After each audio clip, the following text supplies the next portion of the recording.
Leghorn racist. Oh, popped right up. Oh yeah.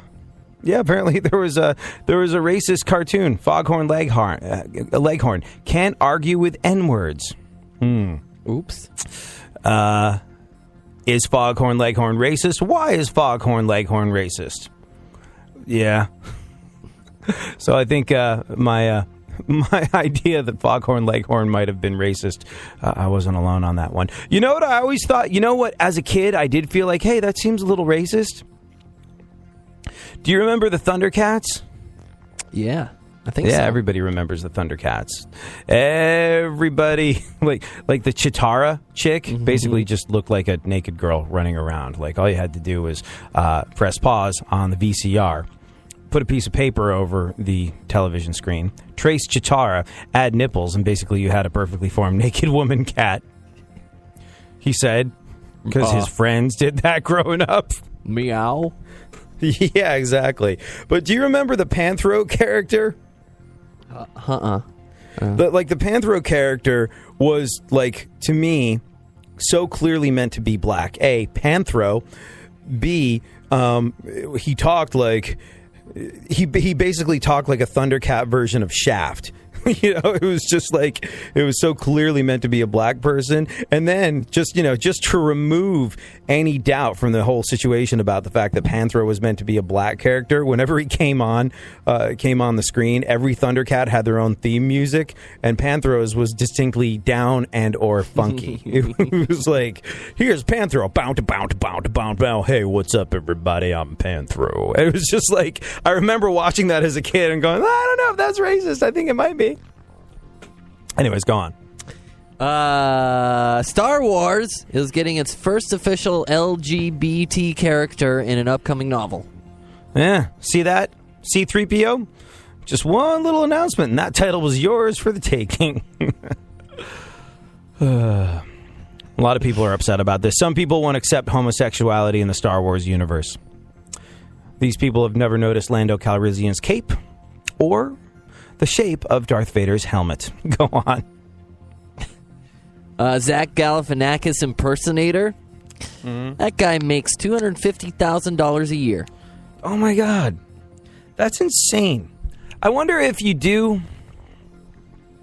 an impersonation of someone and you make your bread and butter that way to the tune of $250,000, do you have to pay a Zach Galifianakis a royalty? I mean, you're using his likeness, which other people have paid to use, so why shouldn't you have to pay to use it? How does it work with impersonators? Do you know? I don't know.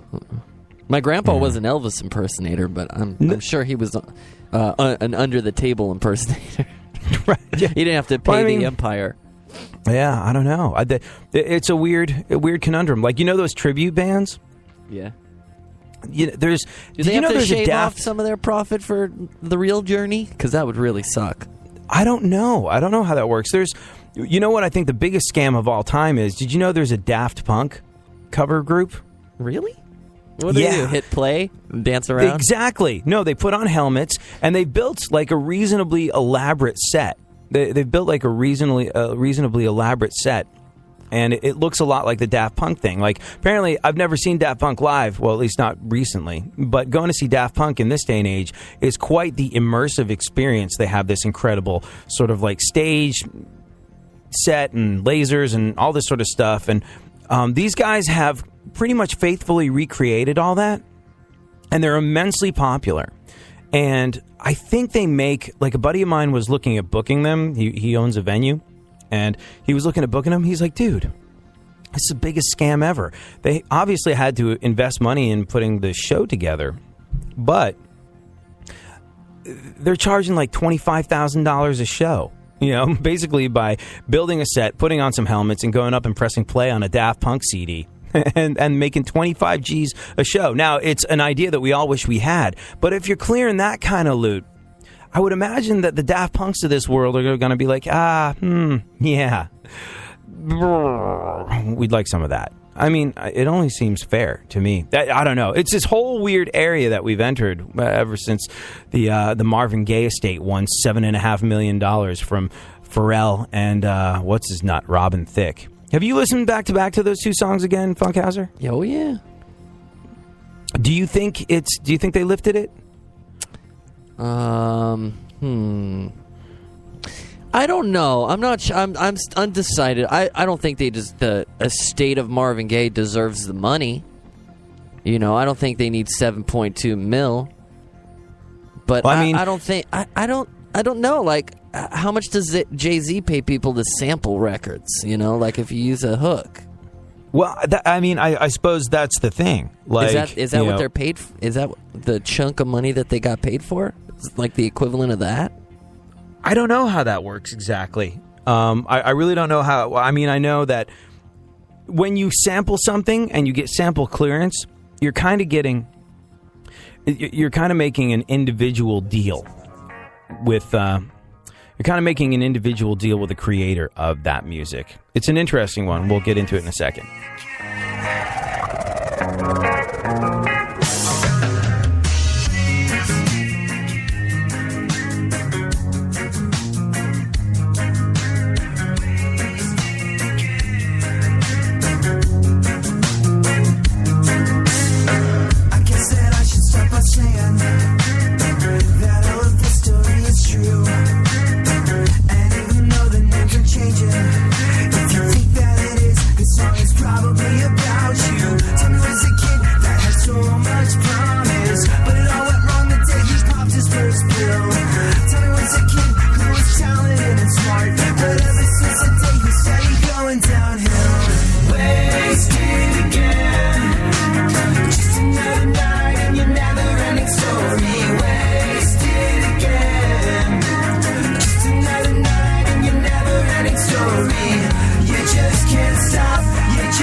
Tommy, do you remember all that lying to your friends? Like when you stole my guitar and you sold it so you can't eat that Vicodin. How does it feel to be knowing that you let everybody who cares about you let them down? Till he doesn't even know he's kidding himself about why no one takes his calls or ever wants him around. Wasted again. Just another night in your never-ending story. Wasted again. Just another night in your never-ending story. You just can't stop, you just can't quit, and all your friends are so sick of it. Wasted again. Just another night in your never-ending story. Tommy's going to jail after he got caught holding for somebody else. You know it's never his fault. And when Tommy gets out, nothing changes at all. And we wait for the call saying that Tommy is gone. Tommy quit for a week, but that just didn't take. And his biggest mistake was saying he wanted a taste. Somehow a little is a lot, and a lot becomes more. And we're all sick of him, so we're showing him the door. Showing him the door. Wasted again. Just another night in your never-ending story. Wasted again. Just another night in your never-ending story. You just can't stop, you just can't quit, and all your friends are so sick of it. Wasted again. Just another night in your never-ending story. Just another night in your never-ending story. Just another night in your never-ending story. Just another night in your never-ending story. You kind of. I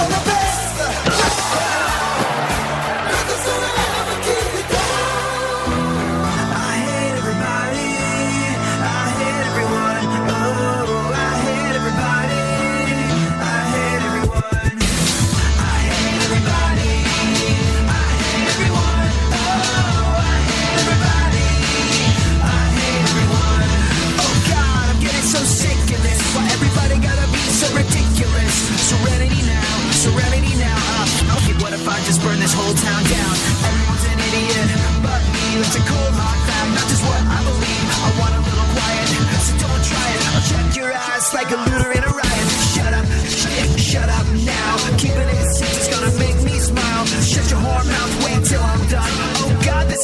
just hate everyone. I hate everybody.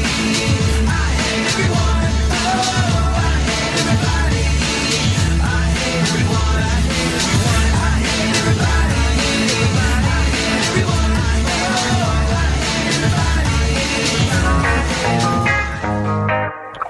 Wasted again.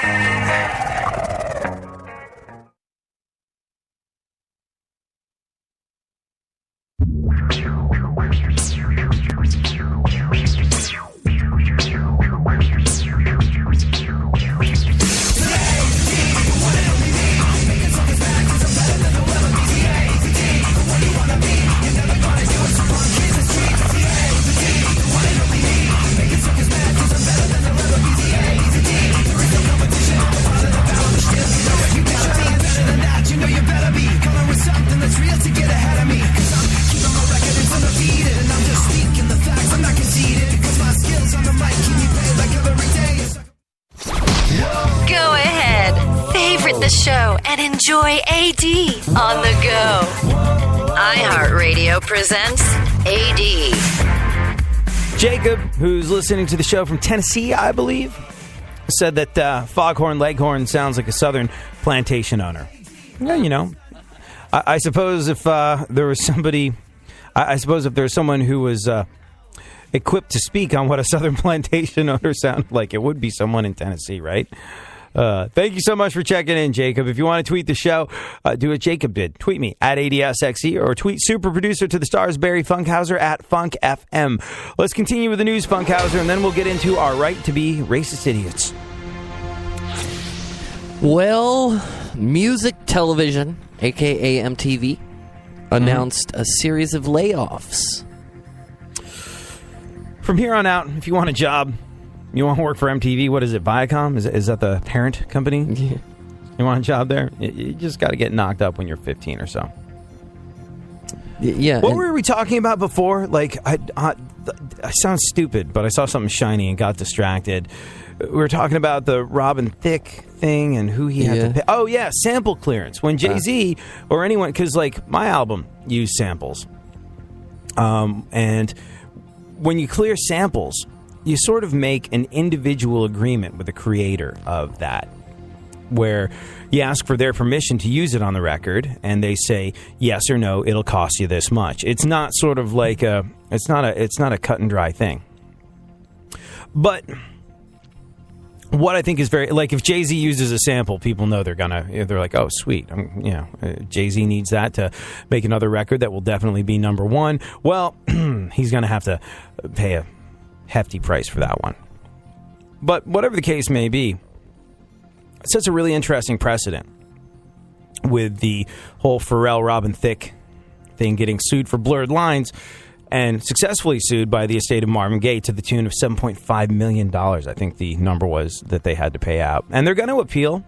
And look, there's another Marvin Gaye song that I heard Robin Thicke lifted for one of his songs. Yeah, but that one's clearly...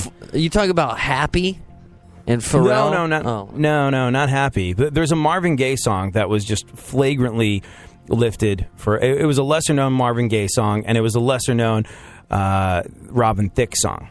But this one that I heard, I can absolutely get behind it. Like when Sam Smith has to pay Tom Petty 12.5% of...